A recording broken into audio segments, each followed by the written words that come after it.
to video this, that'd probably be great. I just started. Okay, awesome. So I started a session and it's in surround, and the input and output device is Yamaha TF. So you've done that before. So I'm creating it. And that will just be in the settings of the project then, right? Yes. So then if I need to do two other settings to it, and this should be familiar, I have to go to IO settings, and instead of 5.1, it has to be 7.1 SDDS. So click on that. It says 7.1 SDDS. That's for Logic itself. I also have to do this for the project. So project settings, and it's under audio. And then the sample rate for the mixer is 48K, so I have to put it at 48K, otherwise it'll give me this error message all the time. And the surround format, again, should be 7.1 SDDS. So if I look at my window now, actually it doesn't show it in 7.1. Okay, it shows it in 7.1 here, but then it shows it in 5.1 down there. Just ignore that. So now I'm ready to go over to the TF5. So if you look at the TF5, I have this set up. The name of the scene is A11 Flagler 8.1. And if you load that, the computer outputs are set to USB 1 through 8 are all of these. So that's 8 outputs from Logic go into here. I have those all routed, already set up to Genelec 1 through 8 and the sub. So Genelec 1 is this one, Genelec 2 is this one, 3, 4, 5, 6, and then 7, 8 is the back. The sub is in front. And I have all that routed. You don't have to do that.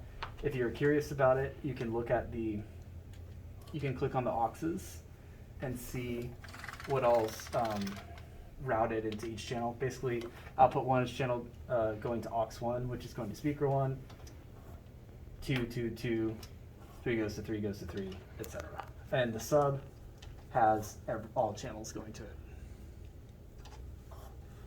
So that's all set up in Logic. Now I'm ready to do something with sound.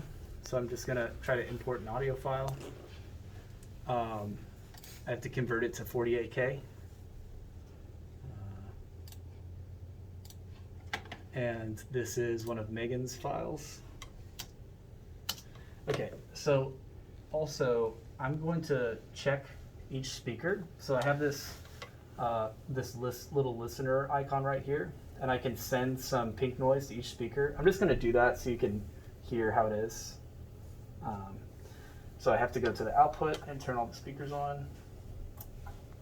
So I'm not using the master fader at all. That's not going to do anything.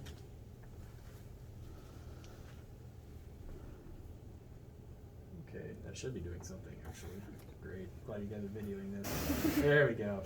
All right, so 1, 2, 3, 4, 5, 6, 7, 8, sub. And they should all basically sound the same volume.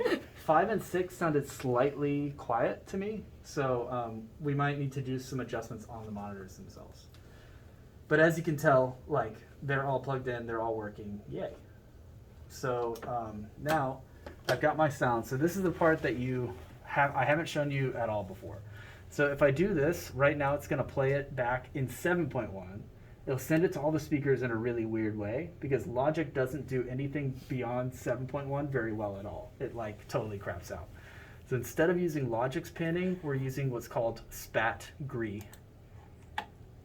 So I have to go to plugins, audio units, and this right here, UDEM, which stands for University of Montreal. Spatgris, gris is spelled G-R-I-S. It's French for the color gray. So it's not called gris. It's called gray, Spatgris. So I'm going to do stereo to 7.1. Okay, so then the plugin looks like this. So the first thing that we need to do is configure the number of speakers that we have. This plugin can take any number of inputs and send it to any number of outputs, basically. So in input-output mode, I want to go from 2 and I want to send it to 8 speakers. So if I click on 2 to 8, if you have a mono signal, it can be 1 to 8. I press apply. Then I automatically get, actually, can I zoom in? This is for every track, not just the master. This is for every track you want to spatialize, you have to have this plugin on.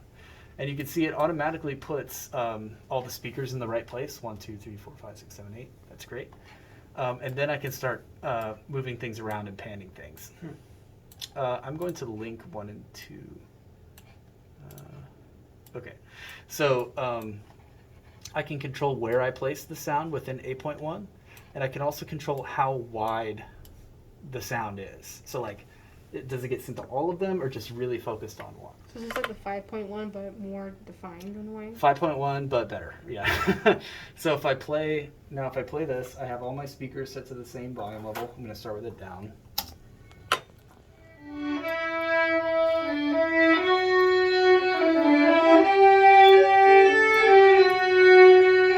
So I put everything at minus 25, and as you can tell, that's like plenty loud. And so now I'll just start moving these around. So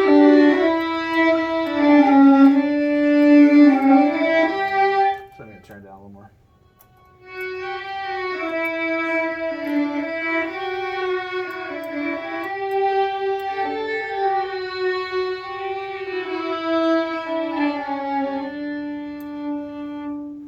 And I think actually I'll reduce it to mono, so I'll do 1 by 8. It's a little easier to hear. Yeah, there we go.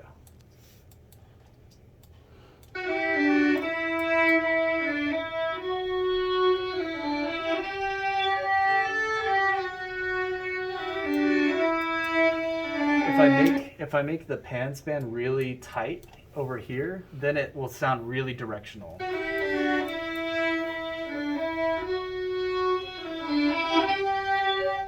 If I want a signal to come like from a front half, I could make it really wide like this and put it somewhere in the kind of in the middle of the circle. And it'll come out of like a zone. So so this is it. That's basically it. All you do, you can automate this.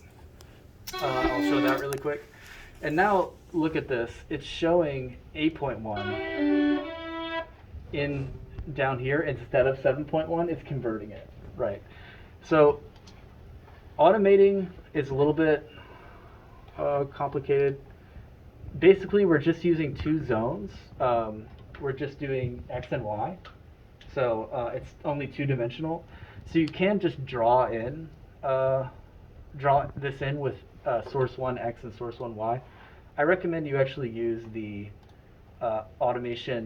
writing automation, so like touch. So if I go to automation mode touch, and then whenever it plays, I move it around, it'll save that data.